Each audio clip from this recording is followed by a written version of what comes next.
Hello, everyone, and welcome back to another episode of Steelheads Weekly with your host, Darius Domingues, and Mark Freitas. Mark, how you doing this week? I'm doing well. We kicked off the Monday on a big day with the Steelheads. That's right. And a couple games last week, and we were finally at one together, which is going to be fun to talk Finally, about. It was a very it's been a interesting game. while. Yeah, it has been a while. I don't think I got into a game in about a month, just the way everything has kind of worked out. Yeah. But it was fun to be back at one, and we'll get to that in a second. I think there's actually some very big news this week heading into this episode, and obviously where we left everything last week. So first of all, the guys who were selected to the World Juniors are gone. They've left for training camp. Most of them, actually, Team Canada, they all made the team, which is awesome. You know, we were talking about Ivan Kovic last week. They all made the team. So first thoughts on that, Mark. Obviously, they played a game without them, and we'll get to, obviously, the Steelheads made a trade. We'll get to that in 1 second.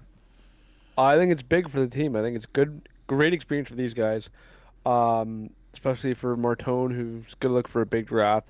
Raycroft gets his redemption from last year, Yep. and Ivan Kovic will look to build experience because I think he'll be back there next year. So I think this year they'll probably use him as a third string guy. And it's good to just soak in everything and get by. And Dave Cameron made some good choices, which, by the way, I didn't realize he was coaching Canada this year. Yeah. For some reason, I didn't even know that. So that's exciting, and they're gonna have a great coach under them.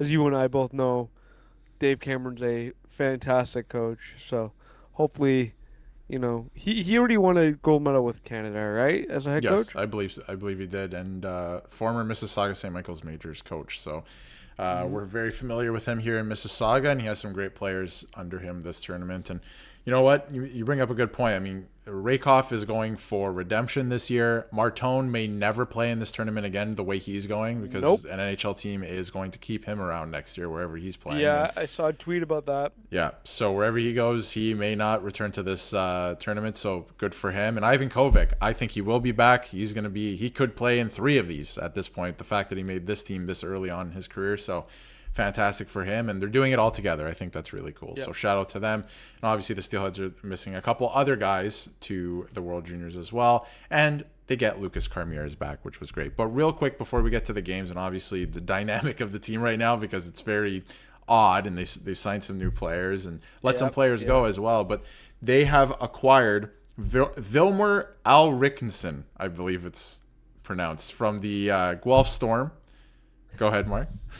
I was gonna give it a shot too, but I'm not even gonna go with that. We I thought it was like Eric. No, I almost said Erickson, but it's like Al. Yeah, I think you're right, Al Rickson. we will we'll get used to it over the next couple games, couple weeks, I think. But Elrickson, maybe Elrickson. We'll go with that. Vilmer Elrickson from the Guelph Storm. He is a nearly 240-pound, 6'6" forward who is a, I believe, 6th-round pick of the Vancouver Canucks. He's a 19-year-old forward. He is a big boy. He can score. His only weakness is, a little bit of. I didn't have too much time, obviously, at the time we're recording this. The trade was pretty much just made. But from what I could tell, weaknesses are really only his skating at this point, and I think that's okay because he's a big body. He'll get around. So he is a big boy. They're adding this player, and I think when everyone comes back from the World Juniors, this is going to be a tough team to play against. Oh, 100%. And I did my article on the trade. I'm just pulling up his stats right now. I just did an article on him this morning of the trade, and yeah, this guy's a big boy. Like my God. So you are right. When Martone and Raycroft come back into the lineup, they're going to be a scary, scary team I mean, you to now play have a against. dynamic of I wouldn't touch that top line when everyone comes back, which Mhm. is Martone, obviously Luke Misa, and Carson Raycroft. I wouldn't touch that. But now you have a second line who has a 6'6" body on it, who can score. Pretty much a point a Mhm. game player with Guelph. So just imagine what he can do with the skill on this team. You got Mac Donnell, floating around there. Could be the second line. I would assume it would be second line. You have a lot of really good pieces. Even Carmiers. I mean, if Yep. Carmiers is being pushed to a third line position, you have a very deep team when everyone's healthy. So this is really good. This was a fantastic move, and it also only cost them. I say only, but again, you can't trade first round picks, but A second round pick, a third round pick, and another third round pick in 2027. So not too bad at all. Yeah, no. So I got it here. I got everything here now. I got the stats out because it's not in the OHL app or the Steelheads app. Thanks for updating it, guys. Um, so he's a prospect at the Canucks, drafted in the fourth round, 107th overall. If I believe I read that on this thing correctly. Spent 2 years at the Guelph Storm, in 26 games here, 11 goals, 12 assists for 23 points. And we know the Guelph Storm this year are not a great team. The Steelheads have completely dismantled them both times that they've played them so far this year, and they're kind of floundering there in the Western Conference. So this is a guy, I think, with a really good opportunity here to come in here. Like, for the time being, too, which I think is very exciting, he's probably going to play with Luke Misa on the top line coming in immediately here, which is really, really cool for him. So I'm excited to see what he does. This was a great timing for the trade as well. So why not bring this guy in right now to kind of help close the gap with everyone gone right now? Yeah, no, the time, like I said, the timing's good. You got a big guy, and you'll need someone anyway with Luke Misa. So it works out well for the team, especially like now you kind of have balance in a way with like guys hurt, guys out of the lineup. So there is a little bit of balance in the lineup, Yeah. which is something you need. Adding a little more maybe stability to the lineup right now. And speaking of the lineup, we can get into the first game from last week. It was a Wednesday night game. Great trade, by the way, just to move on from that. I'm very excited to watch this player play for the Steelheads and in Brampton. So, first game last week against the Brantford Bulldogs. Everybody's gone at World Junior Camps, essentially. It's a Wednesday night game at the CAA Center, which was a little odd. They usually play only, Fridays, maybe Saturdays. So a little odd, but it was essentially the Brantford Bulldogs and Ryerson Leanders making his return to Brampton, or I guess not return to Brampton, but return to play the Steelheads. But essentially it was them versus a OJHL team at this point because the Steelheads had very few regulars in the lineup. I mean, Carmeers was still out, McDonnell was out, Stevie Lescavar is still out of the lineup, right? They had a bunch of guys out due to injury, and then obviously World Junior. So you have a ton of guys in this game making their first appearances. We saw a couple first OHL goals, which I think was inevitable because of the way the lineup was. Yeah. But a lot of these guys, Mark, like they played. This was a good game. They played a solid game. They did. They played it really good against an experienced OHL team, and like they brought it to them. They dominated for half of the game, and they even had the lead for a bit, which was shocking. I mean, they could have won it in overtime. Obviously, the Bulldogs did, but you salvaged the point out of it. So I mean, it wasn't too bad for the club. Like, I was shocked at how well they played. Yeah, no, they played fantastic. They were getting pucks deep. They were getting pucks behind the Bulldogs defensemen. The first 10 minutes of the game, I was like, oh, this might be a long night because obviously Brantford got off to the early lead. But you know what? They stayed with it. They continued to play their game. They bought in. Yeah, it was 3-1 Brantford. They continued to play their game. And then all of a sudden, it's 4-3 Brampton. So you continue to do your thing.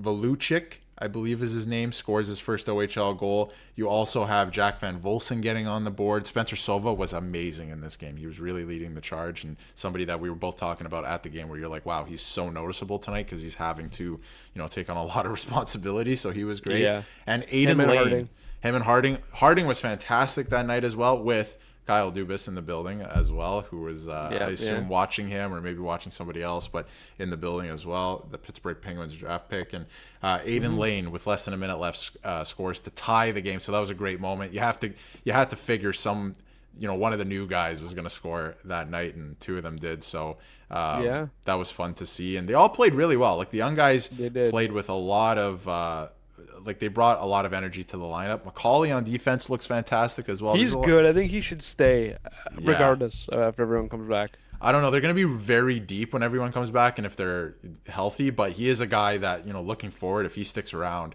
that's a good piece. Like he looks like he didn't really look out of place. There's a couple guys that didn't really look out of place. Yeah. They look good. Even Aiden Lane, that goal. He's a big body. Still need more of that. Get beefy on that front end. Yeah, Aiden Lane. Put him right in front of the net. He was making things happen all night. He was driving the net. He was getting shots on, right? It doesn't have to be the prettiest stuff all the time, but he was keeping it No. simple. They were all keeping it simple, and I think that's why they almost came out with the win in this game. So, honestly, it was a really good game.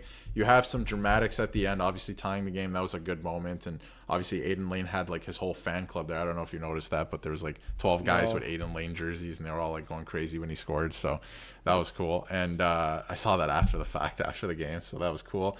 And then Patrick Thomas, unfortunately, scores in overtime to win it for the Brantford Bulldogs. It was a weaker goal, but I have to say that I thought Jacob Gibbons, while maybe he should have had that shot, I thought he played a pretty good game behind a very young team. So he's had to hold the fort here while Ivan Kovic is away at camp, and I think he did an okay job in this game. Yeah, he did. He did very well. Again, yeah, there is some he should have had, but in all, what else are you gonna do? There's what you could do when you have like a young defensive core in front of you. So I thought, to an extent, he did pretty well. Yeah, and I mean, there's only so much you can ask of a goaltender at times, and I think that he gave them some saves when they needed them in that game, right? And he gave them a chance to win, but you know what? Like the lineup was very young. There's only so much you can do, and I think JR is probably understanding of that to a degree as well. And so Gibbons here, I think he's going to play every game until Ivan Kovic comes back. He plays the 2 nights later in Sudbury. Unfortunately, another loss for the Steelheads. I want to give you a shout out here, though, Mark. Yes. You said in our last episode that they were going to go on a 9-game heater while all the guys were gone at World Juniors camp. Okay. Yes. Not camp. Sorry, the World Junior Hockey Championships.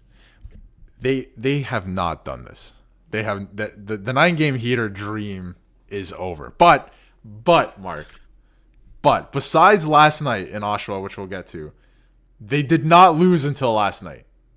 They were 0-0-2. They were 0-0-2. They didn't lose in regulation, so that they can go. So there was no 9-game heater, but they did not lose in regulation. No, and they were like down 3-1 in this game too, or 4-1.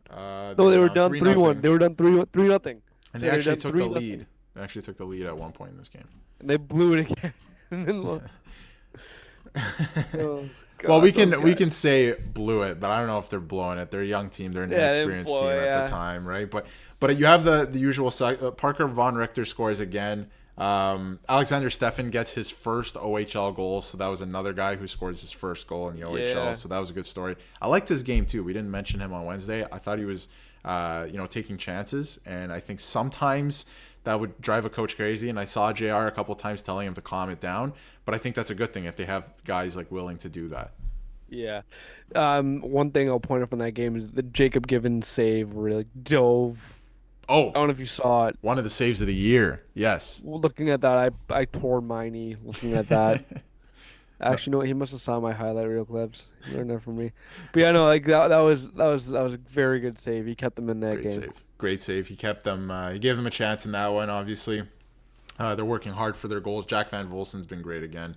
Power play goal. He is very good on the power play. It was a good idea putting him in front of the net there, and he continues to do his thing on the power play. And Sherratt as well, having a very underrated season, I think. And I've always liked this player. Crazy on almost Friday. Wednesday too. He scored that like snipe. Yeah, no, he's a very underrated player that a lot of people don't talk about. And I noticed him for the first time last year, where I was like, this guy's a perfect role player, like exactly what JR is probably asking him to do. You could see he's delivering, he's being physical, he's in on the forecheck, all these things. But this year, I think at times they've asked more of him, and he's delivered, like moments like that, and he scored again in this game. So a very underrated season, an underrated player. I really like that player.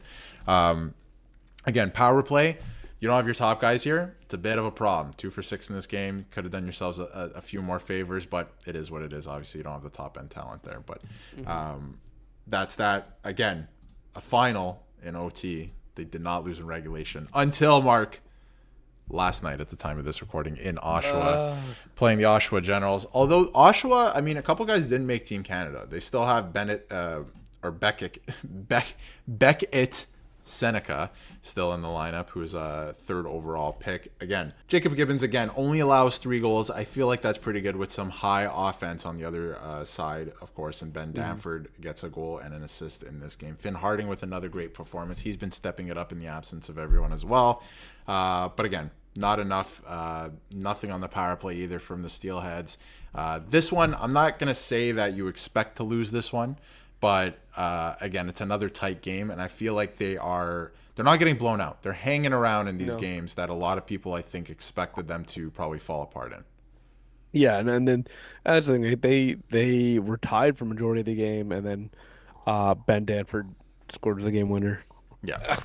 What are you gonna do? So I mean, it is what it is. It is what it is, and I mean, at this point, that's tough. You would like to get a point out of that, but if they continue to play that the way that they have been playing this past week and weekend, I think that they can string together a couple wins and get a couple more points out of this 9-game stretch here where they're going to be missing a couple of their top guys. But again, tough end to the weekend, tough week in general, but obviously you get 2 points out of it. But what did you take from the week as a whole? Obviously a lot of new faces, and obviously a lot of guys stepping up in absence. I mentioned Spencer Sova, but is there anyone else who was kind of catching your eye this week? Besides Sova and Harding, I mean, the usual suspects have been doing their job.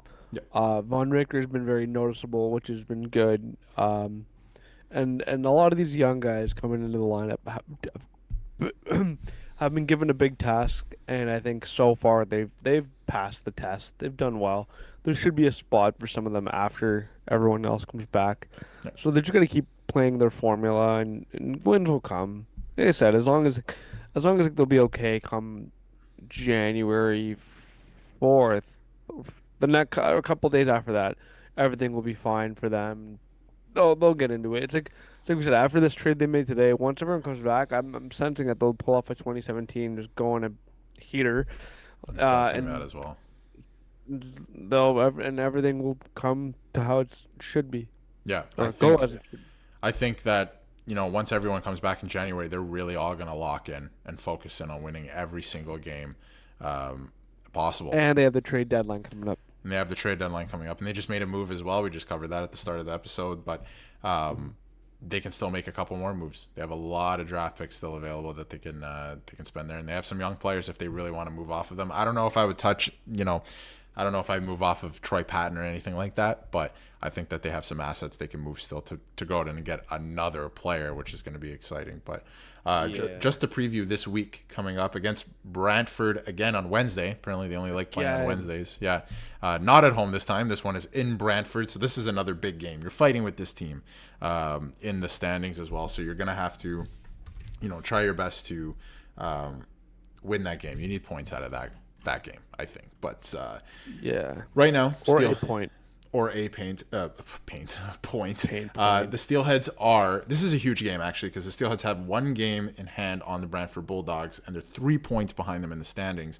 Brantford is, Brampton, excuse me, too many B's, is now 8th in the Eastern Conference. So, you're looking for a heater when everyone comes back, of course, but do yourself some favors right now, I think, as well, right? Especially the top guys, especially having Carmier's back. Then after that, last game before the holiday break, it's Friday, 7 o'clock, against Niagara Ice Dogs. Should be another interesting game, and that one is at home and against the top team. So it's going to be another interesting week. Niagara is now 3rd in the Eastern Conference with 42 points, obviously just behind the Oshawa Generals, who are in 2nd because of the way the divisions work out. But should be an interesting week. And the last one before Christmas, Mark. It's going to be exciting. Hopefully they can get 4 points out of this. 3 or 4. That's all I ask. Hopefully. They're going to need to pull out a win, I think, this week. Pull something out, guys. Gotta get going.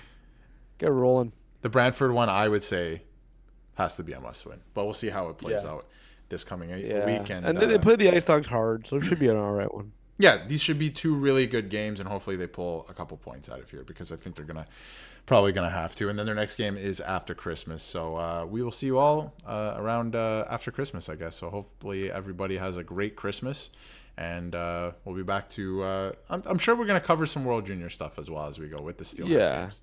Obviously, because there's a bunch of Steelheads in that tournament, so it should be fun. Any last thoughts about the World Juniors coming up, the Steelheads, anything? Yeah, no, hopefully the Steelheads can pull it off. And I think we're gonna have one more episode before Christmas.